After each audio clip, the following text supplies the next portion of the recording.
So you know the routine. We are going live and we're doing the blog summary. And I just like to check and see if it's working on Facebook because sometimes Facebook have you talking and you are not live. Um, so I would like to just make sure they got something else new, guys. It says customize your dashboard and live producer. So I don't know what that means. So I definitely need to make sure I am showing up in the group. They keep throwing out these things, um, and it just doesn't happen. So anyway, looks like we are good. And I am also going to share it in my group. So give me just a second before we get into what the blog summary is. Again, I am Sabrina Walker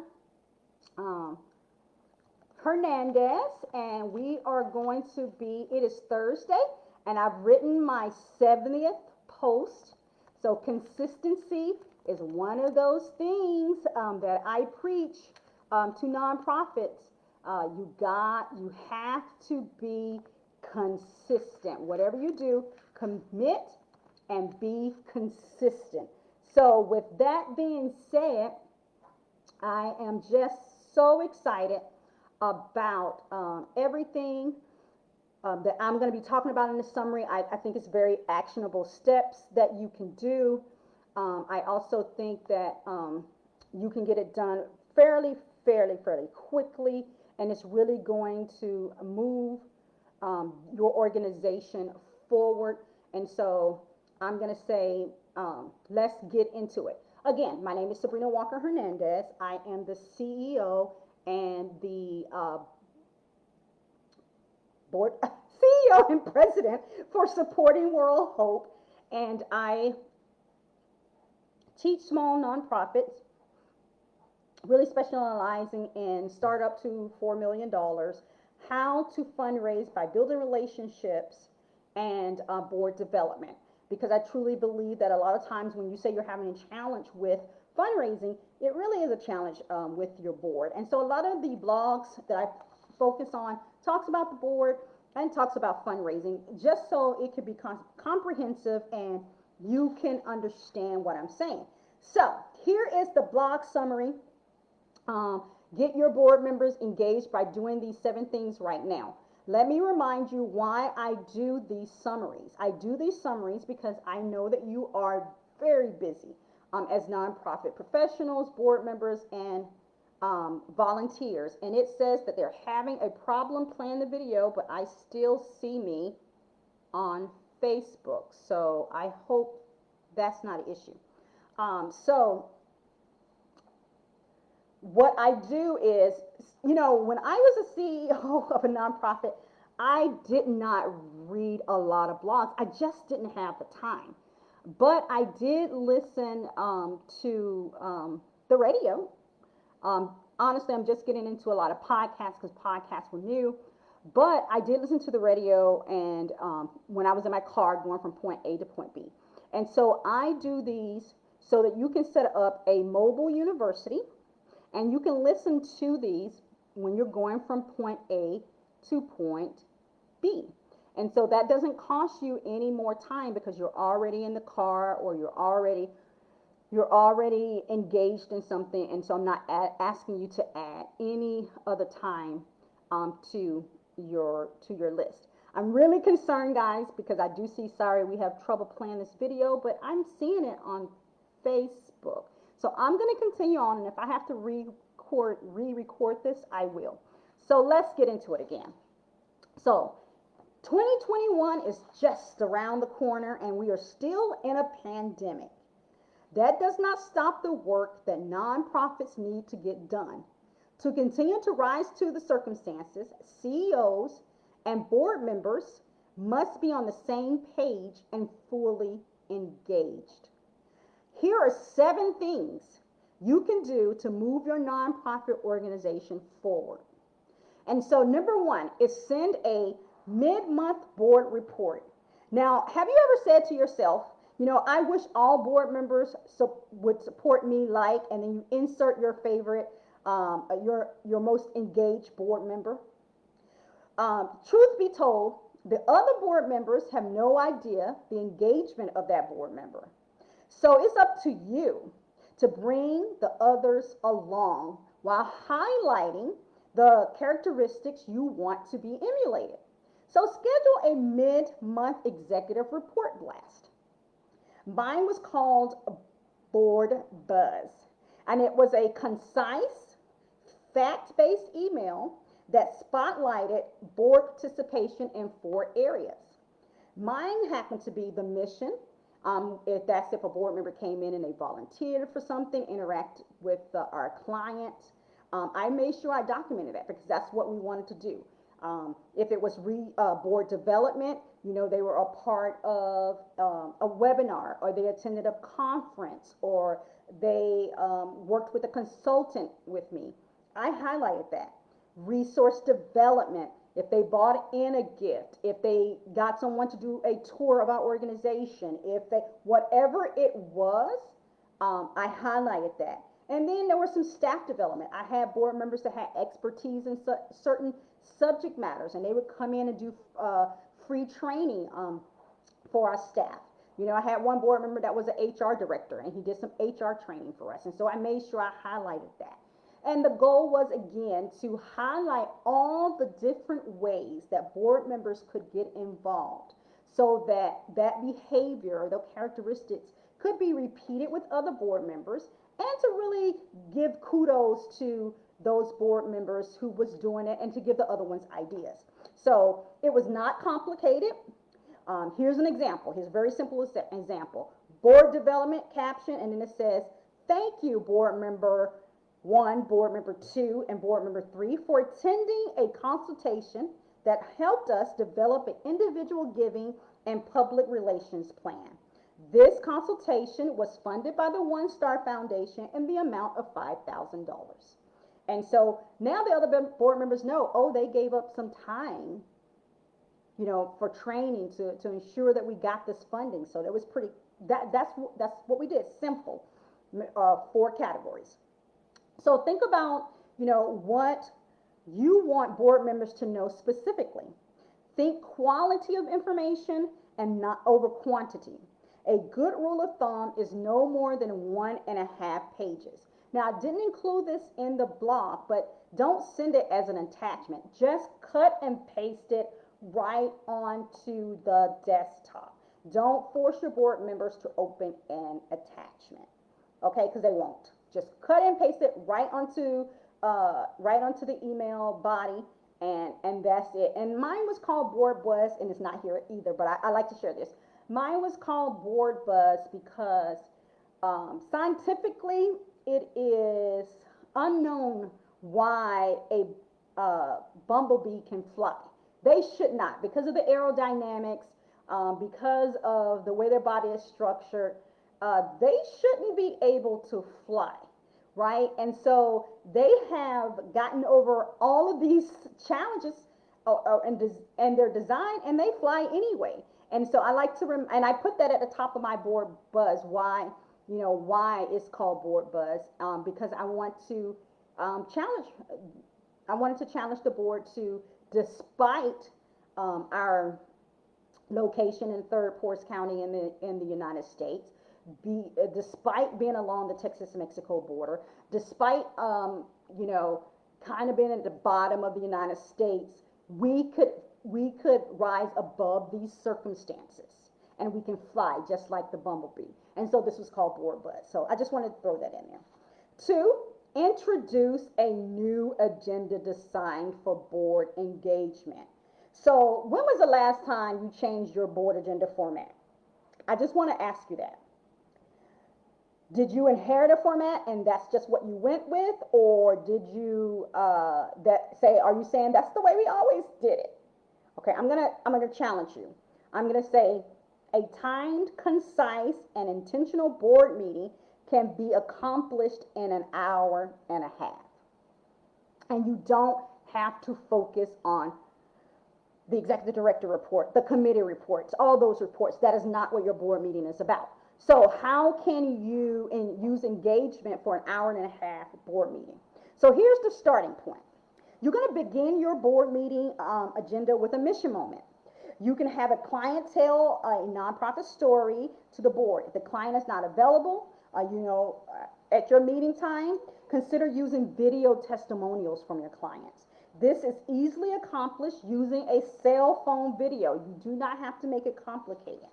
The goal is to remind your board members of why they are serving on your board, to continually keep the mission in front of them. There's a couple of things that it's going to do. It is going to help the board stay connected, again, to your nonprofit purpose, and it gives your board members a database of stories they can share in the community, especially with prospective donors.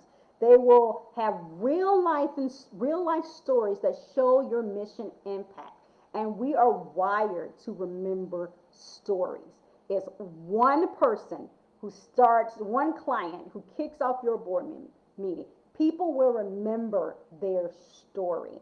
And that is what they're going to use to tell the community, because storytelling is a critical fundraising tool.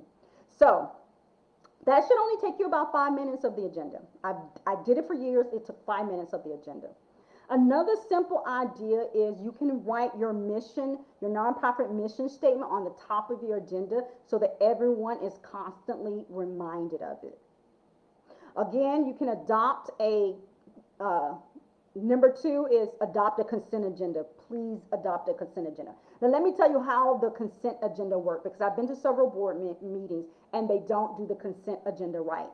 So, use a consent agenda for approval of routine items such as minutes, contracts, vetted policies, etc. A consent agenda is a collection of items that the board approves with one vote without, let me highlight this again, without discussion.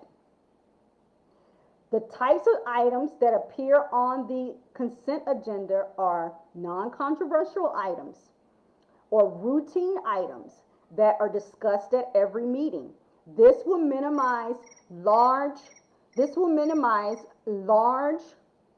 information downloads and reporting, thus freeing up board meeting time for more strategic discussion. And it should only take 2 minutes.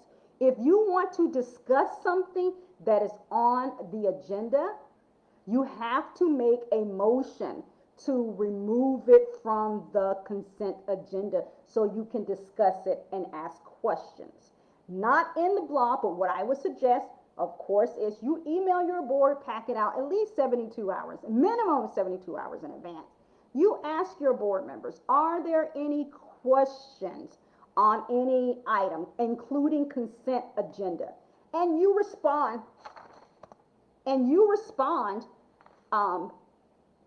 to that email so that it is not used as discussion in the board meeting. So I want you to understand that. The other thing is design some meeting time for board education. Designate some meeting time for board education. Board education should be a part of your board agenda. Carve out 20 minutes for board training and education. This is an opportunity to do some skill building with board members on each topic, such as fundraising, roles and responsibilities, telling our story, advocacy, whatever it is that the board and you have decided to train on. Don't forget, in my VIP resource library, there's some things that can help you with that. But make sure that you do have board buy-in for your board education. So now you're going to make sure that the board meeting agenda is strategic. You should ensure that your strategic goals are reviewed during each monthly board meeting. You may have to adjust this depending on the number of your strategic goals and the number of board meetings you have in a year. Otherwise, try to average your board's entire agenda around the strategic goals of your nonprofit. This should be about 40 minutes of your time agenda. It's going to keep you focused on your agenda goals. So keep that in mind. And lastly, you're going to designate 15 minutes for generative questions. During this time, the board engages in deeper inquiry, exploring root causes, values, options, and new ideas. This is where the juice of the board service is found. It is a way for board members to examine an issue or an idea by generating more information about it, identifying the problem instead of solving it, generating questions instead of answers, making sense before making any decisions. And generative thinking occurs upstream from strategy. So it really is something that is going to move your board forward. And don't get scared by generative questions, right? I will do a next blog post on that to introduce you to that. It really is not complicated, not in this blog, but it's as simple as asking a question around fundraising. You know, what is the best fundraising pledge or packet that you've received? And having that discussion. And you documenting those ideas and say, okay, if that's it, why aren't we doing that? You have those difficult discussions. And so, in a very respectful manner. But we will get into that. Okay, so the next thing you're going to do, number 3, guys, is you're going to set a structured time to meet with your board chair and executive committee once a month. I know you're saying more meetings. I know, but these meetings will ultimately save you time and heartache. Trust me on this. It will allow you to proactively communicate with the leadership of your board. You know, your board chair will be able to provide you with ongoing feedback. You will be able to strategize, and you will also develop, you know, a bonding relationship. You also have to build a relationship with your board. And this will also happen with the executive committee, who can come together to work on the next board agenda item. The next board agenda. This will make sure the agenda is prepared by the CEO and the executive committee together. Now, number 4, create a visual of ongoing board attendance and fundraising. At the beginning of each board packet, standard documents include a board attendance tracking spreadsheet. The document should have each board member's name and their ongoing attendance records for the year. In addition, the spreadsheet should include that, you know, the spreadsheet should include that the board's agreed upon give and get policy. So you're going to track also the give and get policy. And the spreadsheet is best created with board input and shared quarterly in the board packet. So let me break that down one more time. So the board attendance record is a spreadsheet, simple Excel spreadsheet. And it's going to track attendance. You're going to have your board meeting dates on the side, board members' names across, and you're going to just put A, attended, B, you know, no, P for present, A for absent. I'm like, oh, attended, and anyway, so it would have that, right? And then you will have also, you will have a fundraising tracking form. Now that one, I wouldn't necessarily include it every month. I would include it every quarter, but you know, the board can actually design that. And I've been through the exercise where the board actually designs, well, how do you want to track it? I will put an example in the VIP library. I guess I haven't done that. But this will donate, you know, this will let them know that attendance and fundraising are important. It also is a way to quietly point out those who may be coming up short. So, also you're going to create a board calendar. You're going to include a board calendar in each board packet. This calendar should list all the board meetings, trainings, conferences, fundraising events, and program volunteer opportunities. Again, this will let them know that participation is important. 6, you're going to create a board roster. So include a board roster in each board packet. This roster should list all your board members with their current contact information, place of employment, board terms, and positions. This will allow board members to establish relationships outside of the boardroom, creating an informal board buddy system. This is especially helpful for new board members. You want your board members to bond outside of the boardroom. They own businesses, maybe they can partner together on something. But what brought them together is your organization. So having a board roster is important. 7, you're going to conduct a board of directors CEO tour. So important. So to engage your board, you must build a relationship with them. So seek out their advice. Thank them for investing their time and talent and treasure. And make sure you do a listening tour where you spend one-on-one time with each of them, getting feedback and, assessing their needs. This tour can be done in person or virtually. The goal is an informal setting with no agenda. No agenda. It is really feedback time. So implementing these steps, and it was 7 of them, will help to boost your board members' engagement. And they don't take a lot of time. Once you create or once you grab that the attendance, once you create that fundraising tool, have that board calendar, have that board roster, it is done. That's 4 of the 7 steps. So keep that in mind.